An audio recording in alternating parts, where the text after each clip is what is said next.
Shalom, praise the Lord. सबको जय मसीह की। परमेश्वर का धन्यवाद करते हैं। आज वापस एक बार परमेश्वर की उपस्थिति में हम कुछ वचनों को देखने के लिए जा रहे हैं। हालेलुया। परमेश्वर आज अपने लोगों को कुछ बताने जा रहा है। हालेलुया। परमेश्वर आज अपने लोगों से कुछ बात करने जा रहा है, क्योंकि बहुत सारे लोग दुख में हैं, बहुत सारे लोग तकलीफ में हैं, बहुत सारे लोग अपने जीवन में परमेश्वर से कुड़कुड़ाने लगे हैं, लेकिन उनको ये समझ में नहीं आता कि क्यों हमारे जीवन में कुछ काम नहीं होता, क्यों हमारे काम रुके हुए हैं, क्यों हमें शैतान परेशान कर रहा है। तो आज हम उस बात को लेकर वापस एक बार परमेश्वर के आगे अपने आप को रखेंगे और परमेश्वर हमें अगुवाई करेगा। आप प्रार्थना में बने रहें, पवित्र आत्मा आपसे बात करे और आपके जीवन में परमेश्वर की वेदी बने, ये बहुत ही जरूरी है। हालेलुया। तो आए हम प्रार्थना करें। धन्यवाद पिता परमेश्वर, हम आपकी महिमा करते हैं, आपकी स्तुति करते हैं पिता परमेश्वर। प्रभु आपने ये समय हमें दिया है प्रभु जी। प्रभु आपके वचन के द्वारा प्रभु जी जो भी बातें हम समझना चाहते हैं प्रभु जी, आपके लोग समझ सके, पवित्र आत्मा उनको छू ले, अब भी छू ले पिता परमेश्वर, और इनके जीवन में से शैतान की वेदियां नष्ट होने पाए पिता परमेश्वर।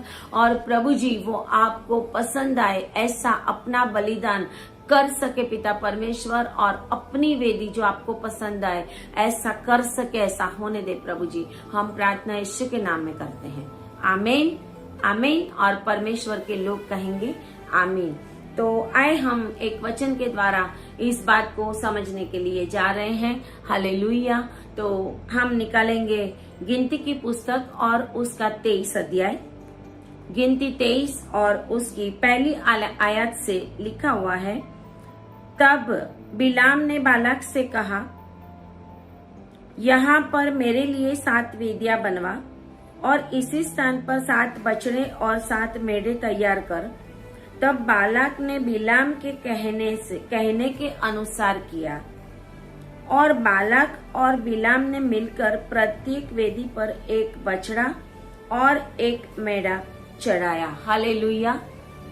यहाँ पर वचन में हम देखते हैं कि मोआब का राजा जो बालाक था, वो बालाक बिलाम को बुलाता है इजरायली लोगों को, इजरायली प्रजा को श्राप देने के लिए, क्योंकि वो डर गया था कि इजरायली क्या करके आए हैं, कितने राजाओं को उन्होंने मारा है, कितनी जगह उन्होंने कवर किया है, क्योंकि ये परमेश्वर के लोग हैं। परमेश्वर का वचन कहता है जिस जगह के ऊपर तेरे पांव पड़ेंगे वो जगह मैंने तुझे दे दी है। हालेलुया। लेकिन हम वो जगह कवर नहीं कर सकते। क्यों नहीं कर सकते? परमेश्वर ने हमें वचन दिया है, फिर भी हम वचन के अनुसार उस जगह को, उस डेस्टिनेशन को, उस आशीष को हम पा नहीं सकते, क्योंकि हमारे जीवन में हम जैसा परमेश्वर ने कहा है वैसा नहीं करते हैं। यहाँ पर हम देखते हैं कि बालाक ने किसको बुलाया? बालाक ने बिलाम को, इजरायली लोगों को श्राप देने के लिए बुलाया। बालाम नहीं चाहते हुए भी परमेश्वर के लोगों को श्राप देने के लिए आ जाता है। क्यों? क्योंकि उसके मन में भी प्रतिष्ठा, उसकी प्रतिष्ठा, उसका लोभ, उसको कुछ सोना चांदी मिलेगा, बहुत कुछ बातें उसके मन में थी। और यहाँ पर बालाक उसको बुलाता है कि तू ये लोगों को श्राप दे, और बिलाम आता है। आपके जीवन में आपके काम नहीं होते, आपके जीवन में आप फास्टिंग करते जाते हैं। बहुत सारे लोग 40-40 दिन के फास्टिंग करते हैं, हर फ्राइडे, हर ट्यूसडे, हर वेडनेसडे, कुछ न कुछ रीति से वो करते जाते हैं, लेकिन उनके काम बनते नहीं है। आपके जीवन के अंदर शैतान आपको परेशान कर रहा है। क्यों? क्योंकि बहुत बार हमें पता नहीं है कि हमें अपनी खुद की वेदी बनानी है। हालेलुया। हमें अपनी खुद की वेदी बनानी है। आपको पता ही नहीं है कि आपका शत्रु कितना बलवान है। आपको पता ही नहीं है कि आपका शत्रु क्या क्या कर रहा है। आपको पता ही नहीं है कि आपके शत्रु ने आपके विरोध में कैसी कैसी योजना बनाई है। और हम एक सिंपल सी प्रार्थना करते जाते, हम 10 मिनट की प्रार्थना करते हैं, हम थोड़े बहुत समय परमेश्वर के आगे बैठते हैं, बाकी का सारा समय हम शैतान को दे देते हैं, फैमिली को दे देते हैं। हम कुछ न कुछ ऐसा काम करते हैं कि जैसे परमेश्वर हमसे खुश नहीं होता। यहाँ पर जो वेदी बनाई है वो वचन हमें ये कहता है कि बालाक ने बिलाम के कहने के अनुसार किया और बालाक और बिलाम ने मिलकर। आज हम भी क्या करते हैं, बालाक और बिलाम मिलकर वेदी कैसे बना सकते हैं। बिलाम जो है वो परमेश्वर का दास है, परमेश्वर का प्रॉफेट है, ऐसा अपने आप को वो बता रहा है और उसके लिए ही बालाक उसको बुला रहा है कि मैं इसको बुलाकर इजरायली लोगों को श्राप दे सकूं। लेकिन बिलाम और बालाक मिलकर वो वेदी बनाते। आज हम अपनी जो वेदी बनाते हैं, आप कैसे लोगों के साथ मिलकर अपनी वेदी बनाते हैं। आपके साथ प्रार्थना करने वाला कौन है, आपके साथ आप किसकी अगुवाई में चल रहे हो, आपके अगवा कौन है, आप किसके साथ मिलकर वेदी बना रहे हो। आपको पता नहीं है कि आपको कैसे लोगों के साथ मिलकर वेदी बनानी है। आपके साथ पवित्र लोग होने चाहिए, आपके साथ परमेश्वर के लोग होने चाहिए जो परमेश्वर को पूरी रीत से समर्पित है। यहाँ पर बालाक और बिलाम मिलकर वेदी बनाते हैं। शैतान की वेदी और प्रभु की वेदी कभी भी एक साथ नहीं हो सकती। अगर हम परमेश्वर से आशीष पाना चाहते हैं तो हमें अपनी वेदी खुद बनानी पड़ेगी। आपको पता नहीं, आप एक वेदी बनाते हो वो भी जैसी तैसी, आप एक वेदी बनाते हो उसके ऊपर जैसे तैसे अर्पण होते हैं। आपका शत्रु कितना बलवान है। यहाँ पर देखते हैं कि 7 वेदियां बनवाने के लिए कहा और 7 वेदी के ऊपर 7 बछड़े और 7 मेढ़े, और इतना कुछ करके भी वो परमेश्वर के लोगों को श्राप नहीं दे सका। हालेलुया।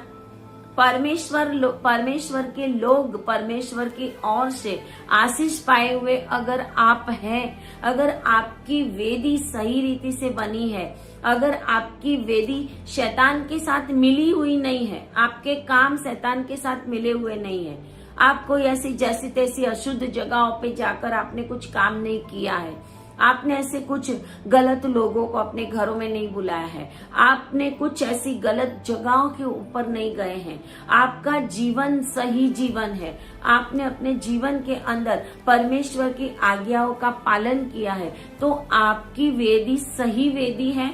आपने शैतान के साथ जुड़कर कोई वेदी नहीं बनाई। अगर आपने शैतान के साथ मिलकर वेदी बनाई, बालाक और बिलाम ने मिलकर वेदी बनाई, 7 वेदियां बनाकर भी वो परमेश्वर के लोगों को श्राप नहीं दे सके, क्योंकि परमेश्वर की नजर अपने लोगों के ऊपर है। आप मसीह लोग हैं, परमेश्वर की नजर आपके ऊपर है। आप क्या कर रहे हैं? आज आप प्रार्थना कर रहे हैं और कल आप कहीं और जगह पे जा रहे हैं। आज आप परमेश्वर के सेवक को दान दे रहे हैं और कल आप किसी और अशुद्ध लोगों के बीच में जाकर उनके हाथों में कुछ दे रहे हैं। आज आप प्रार्थना करवा रहे हो परमेश्वर के दासों के द्वारा, आप प्रार्थना करवा रहे हो और कल आप ये कर रहे हो कि कहीं और लोगों को शैतानी प्रार्थना करवा रहे हो, शैतान से प्रार्थना करवा रहे हो। हालेलुया। बालाक और बिलाम मिलकर वेदी बनाते हैं, 7 वेदियां बनाई। आपके शत्रु कितना बलवान है, यहाँ पर आपको देखना होगा कि जब आपका शत्रु 7 वेदियां बनाकर 7 वेदियों के ऊपर 7 बछड़ा और 7 मेढ़े चढ़ाकर शैतान को खुश करने का काम कर रहा है, और हम मसीह लोग क्या कर रहे हैं? हमारी एक भी वेदी सही नहीं है, हम एक वेदी के ऊपर भी सही अर्पण नहीं कर रहे। रोमियो 12 और 1 में कि अपने जीवन का जीवित, पवित्र और परमेश्वर को पसंद हो ऐसा हमें अर्पण परमेश्वर को करना चाहिए। परमेश्वर आपके पैसों को नहीं, परमेश्वर आपको प्यार करता है। पैसा तो परमेश्वर का दिया हुआ है आपको, क्योंकि वचन कहता है कि परमेश्वर हमें कमाने की शक्ति देता है, और जो कुछ हम कमाते हैं उसी में से हम उसी का दिया हुआ हम परमेश्वर को देते हैं। लेकिन हम क्या करते हैं? हमारी वेदियां किसके साथ है? हमारी संगति किसके साथ है, हमारे साथ कैसे सेवक हैं, हम किसके साथ बैठते हैं, हम किसके साथ उठते बैठते, परमेश्वर की वेदी के सिवाय कुछ और अलग वेदी बनाते हैं। हमारी संगति कहाँ पर है, हम कैसे परमेश्वर को खुश कर सकते हैं जब हमारी वेदियां शैतान से मिली हुई है, जब हमारी वेदियां शैतान के साथ जुड़े हुए लोगों के साथ है। शैतान की वेदी और परमेश्वर की वेदी कभी भी एक साथ नहीं बन सकती। चाहे कितने भी आपका शत्रु शैतान कितना भी ज्यादा बलवान हो, लेकिन वो परमेश्वर के आगे कुछ भी नहीं है। लेकिन फिर भी आपका शत्रु, आपका शैतान आपसे जीतने के लिए क्या कर रहा है, वो शैतान को बहुत सारा बलिदान देता है, वो शैतान को बहुत सारी चीजें चढ़ाता है। यहाँ पर 7 वेदियां बनाकर 7 बछड़े 7 मेंढे, और वो भी हम आगे आगे वचन में देखेंगे। तो जब पहली बार ये 7 वेदियां बनाई और 7 बछड़े और मेंढे उसके ऊपर चढ़ाए, फिर भी शैतान का कुछ भी नहीं बना। बिलाम के मुख से परमेश्वर ने आशीष ही दिया इजराइलियों, क्योंकि गिनती 23:23 कहता है याकूब के ऊपर कोई भी मंत्र नहीं चलता। गिनती 23:23 हमें ये कहता है कि निश्चय कोई मंत्र याकूब पर नहीं चल सकता, निश्चय नहीं चल सकता। अगर हम याकूब हैं, हमारे ऊपर कोई मंत्र नहीं चलेगा, लेकिन हम याकूब नहीं बनते, लेकिन हम ऐसे शैतान की और प्रभु की वेदी साथ में बनाना चाहेंगे। परमेश्वर के लोगों को छोड़कर, सही दासों को छोड़कर, सही एनोइंटिंग को छोड़कर हम गलत लोगों के साथ चले जाएंगे, हम गलत एनोइंटिंग में चले जाएंगे, हम गलत जगहों पे चले जाएंगे, तो हमारी वेदी के ऊपर हम कुछ भी परमेश्वर को अच्छा लगे ऐसा अर्पण नहीं कर सकते, क्योंकि वो ही शैतान आपको परेशान करेगा, वो ही लोगों के अंदर छुपा हुआ शैतान आपको परेशान करेगा, वो ही लोगों के अंदर जो शैतानिक एनोइंटिंग है, वो ही लोगों के अंदर जो शैतानिक बातें हैं, वो सारी आपको इफेक्ट करेगी और आपको पता भी नहीं चलेगा कि हम इतना कुछ करते हैं। आपकी संगति सही नहीं है, आपको जहां पे चलना चाहिए वहां पे आप नहीं चल रहे, लेकिन आप जैसे बिलाम बालाक के साथ मिलकर वेदियां बना रहे। हम भी अपने जीवन में ऐसे लोगों के साथ मिले हुए हैं।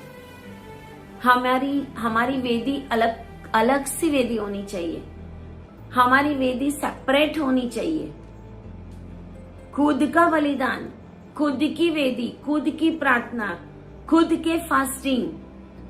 कभी कभी हम अपने जीवन में जब हमारे काम पूरे नहीं होते तो हम क्या करते हैं, परमेश्वर के किसी दास के पास भी प्रार्थना कराएंगे, बड़ी बड़ी मिनिस्ट्री में हम फोन करेंगे, यहाँ तक कि बहुत सारे अच्छे दान लेकर प्रार्थना करवाने भी चले जाएंगे, लेकिन उससे हमारी प्रार्थना सुनी नहीं जाती। क्यों नहीं सुनी जाती? क्योंकि हमने और भी एक वेदी बनाई है हमारे जीवन में, हमारे साथ और भी लोग जुड़े हुए हैं कि जिनकी इफेक्ट आपके जीवन में पड़ती है। इसके लिए परमेश्वर का वचन भजन संहिता 1:1 में कहता है, दुष्टों की संगति मत कर, दुष्टों के साथ बैठ भी मत। हम कहाँ पे बैठते हैं, हम कहाँ पे उठते हैं, हम किससे बातें करते हैं, हम किसको फोन लगाते हैं, हम घंटों घंटों किसके साथ कैसी कैसी बातें करते हैं, मिलकर ये शैतानिक वेदियां बनती है। हालेलुया।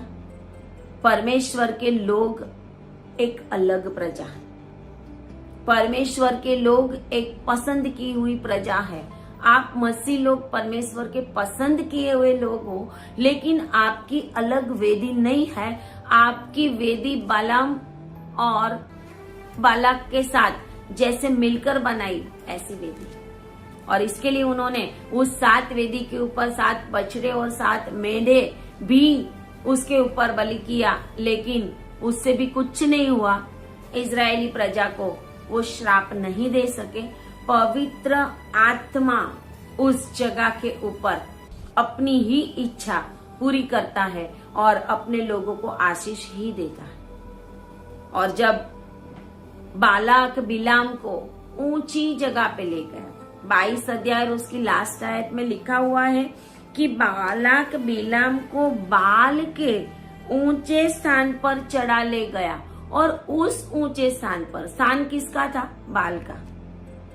हमारा स्थान कैसा होना चाहिए? परमेश्वर का, यहोवा परमेश्वर का, यीशु मसीह का। उस जगह के ऊपर और कोई नहीं होना चाहिए।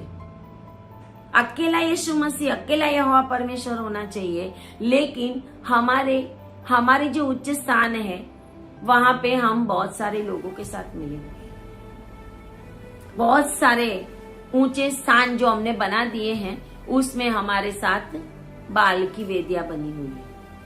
उसमें हमारे साथ ऐसे लोग हैं कि जो परमेश्वर को जानते भी नहीं है। उसमें हमारे साथ ऐसे लोग हैं, मसीह लोग होते हुए भी उनको प्रार्थना भी नहीं आती। 50 साल, 60 साल, 70 साल, 80 साल हो गए, बाइबल खोला भी नहीं है। हम तो उनके साथ मिले हुए हैं। बालाम और बालाक मिलकर वेदी बनाएंगे तो कैसे काम होगा? हालेलुया। परमेश्वर ये नहीं चाहता। परमेश्वर आपकी खुद की वेदी बने, वो चाहता है। आपने कभी वो बंधनों को तोड़ा ही नहीं। आपने कभी अपने आप में वो महसूस ही नहीं किया कि हम कभी उस जगह पर गए थे, हम कभी उस जगह पर गए थे, हमने कभी उस दौरे को बंधवाया था, हमने कभी किसी और को बुलाकर बोला था कि हमारे ये काम करो, और फिर हम परमेश्वर के दासों को भी पास आते हैं। हम परमेश्वर के लोगों के पास आते हैं, यहाँ तक कि दासों के पास आकर हम झूठ भी बोलते हैं। परमेश्वर के दासों के पास आकर हम सच भी नहीं कबूल करते कि हाँ हमने ऐसा ऐसा काम किया है, हाँ हमारे घर में ऐसे ऐसे लोग आए हैं, हाँ हमने बालाम और बिलाम और बालाक ने मिलकर जो वेदी बनाई थी, ऐसी वेदी बनाई है। इसके लिए हमारे काम नहीं होते। हमारी वेदी जो है वो शैतानिक वेदी है। हमारी वेदी याकूब के समान नहीं है, अब्राहम के समान नहीं है, इसाक के समान नहीं है, दाऊद के समान नहीं है। हमने तो ऐसी वेदी नहीं बनाई है, लेकिन हमने तो दूसरों के साथ मिलकर वेदी बनाई है। हमारे जीवन में तो बहुत सारी बातें हमारे ऊपर इफेक्ट करती है। हम तो ऐसी संगति में हैं, हम तो ऐसे लोगों के बीच में हैं, और हम ये चाहते हैं कि प्रभु हमें आशीष दे। प्रभु हमें कभी भी आशीष नहीं देगा। हम इजरायली प्रजा है, हम एक अलग प्रजा है। हम अलग है तो हमें अलग रहना पड़ेगा। और अगर हमने ये सब किया है तो हमें अपने जीवन के अंदर परमेश्वर के आगे बहुत माफी मांगनी पड़ेगी, गिड़गिड़ाना पड़ेगा, क्योंकि आपके जीवन में शैतान काम कर रहा है। वो 7 वेदियों का जो शैतानिक काम है वो आपके ऊपर इफेक्ट करेगा। इजरायली प्रजा के ऊपर तो इफेक्ट नहीं हुआ। आपको पता नहीं, आपका शत्रु दिन रात ओवर टाइम करता है। शैतान दिन रात ओवर टाइम करता है। अगर आप एक बार कोई सही जगह पे, सही एनोइंटिंग में, सही पास्टर के पास, सही मीटिंग में चले गए तो शैतान आपके पीछे लग जाएगा, क्योंकि उसको पसंद नहीं है कि आप वो जगह के ऊपर जाओ। बालाक तो बिलाम को बाल के ऊंचे स्थान के ऊपर ले गया था, लेकिन वहां से भी इजरायली प्रजा को श्राप नहीं दे सका। क्यों? क्योंकि उनके आगे आगे परमेश्वर यहोवा खुद चलता था। अगर आपके आगे आगे यहोवा परमेश्वर यीशु मसीह चलेगा, आपके आगे आगे मेघ स्तंभ और अग्नि स्तंभ चलेगा, तो आपके जीवन में कोई भी आपको श्राप नहीं दे सकता। अगर किसी ने आपको श्राप दिया भी है तो गिनती 23:23 से कहता है, निश्चय कोई मंत्र याकूब पर नहीं चल सकता और इज़राइल पर भावी कहना कोई अर्थ नहीं रखता। कोई आपके लिए कोई गलत भावी भी बोल देगा, कोई गलत बात भी बोल देगा, कोई बैड वर्ड्स भी बोल देगा, कोई श्राप भी दे देगा, तो आपको दिया हुआ श्राप, आपके लिए बोला हुआ बैड वर्ड्स बोलने वाले के ऊपर चला जाएगा, क्योंकि आप याकूब हो, क्योंकि आपकी अलग से वेदी बनी हुई है। आपकी वेदी बालाक और बिलाम ने मिलकर जो वेदी बनाई, ऐसी वेदी नहीं है। आपने खुद परमेश्वर को अपने दिल के सिंहासन के ऊपर बिठाया है। हालेलुया। अगर आप ऐसी रीत से चलने वाले होंगे तो आपके ऊपर कोई मंत्र तंत्र नहीं चलेगा। जब कोरोना आया, बहुत सारे लोगों ने बोला कि परम प्रधान की छाया में जो बैठा रहता है, वो सबने ही अपने ऊपर ले लिया। भजन संहिता, सबने अपने ऊपर वो वचन बोलने लगे, अरे हम तो क्रिश्चियन लोग हैं, हम तो मसीह लोग हैं, हमें तो ये कुछ बीमारी नहीं आएगी, हमें तो ये कुछ नहीं होगा। अरे होगा, और 10 गुना ज्यादा होगा और 10 गुना ज्यादा होगा। क्योंकि दैवीय व्यवस्था में परमेश्वर का वचन ये कहता है, अगर तू मेरी आज्ञा में नहीं रहेगा तो मैं तुझे 7 गुनी शिक्षा करूंगा। अगर वो शिक्षा करने के बाद भी तू नहीं सुधरा तो मैं और 7 गुनी शिक्षा करूंगा, और उसके बाद भी तू नहीं सुधरा तो और मैं 7 गुनी ताड़ना दूंगा। मतलब परमेश्वर भी 21 गुनी ताड़ना दे सकता है आपको। और यहाँ पर भी बालाक ने और बिलाम ने 21 वेदियां बनाई। कितनी वेदियां बनाई? 21 वेदियां। सबसे पहले बाल के ऊंचे स्थान पे ले गया, वहां पर 7 वेदी बनाई। 7 वेदी के ऊपर 7 मेंढे और 7 बछड़े, एक वेदी के ऊपर 1 मेंढा और 1 बछड़ा वो चढ़ाया। वहां से काम नहीं बना, वहां से इजरायली लोगों को फिर भी वो श्राप नहीं दे सका, आशीष दिया। तो वहां से वो दूसरी जगह के ऊपर ले गया, और वचन कहता है ऐसा कि वहां से वो उसको ऐसे स्थान के ऊपर ले गया, पिसगा के शिखर के ऊपर ले गया, और तीसरी बार लिखा हुआ है कि पौर के सिरे पर ले गया।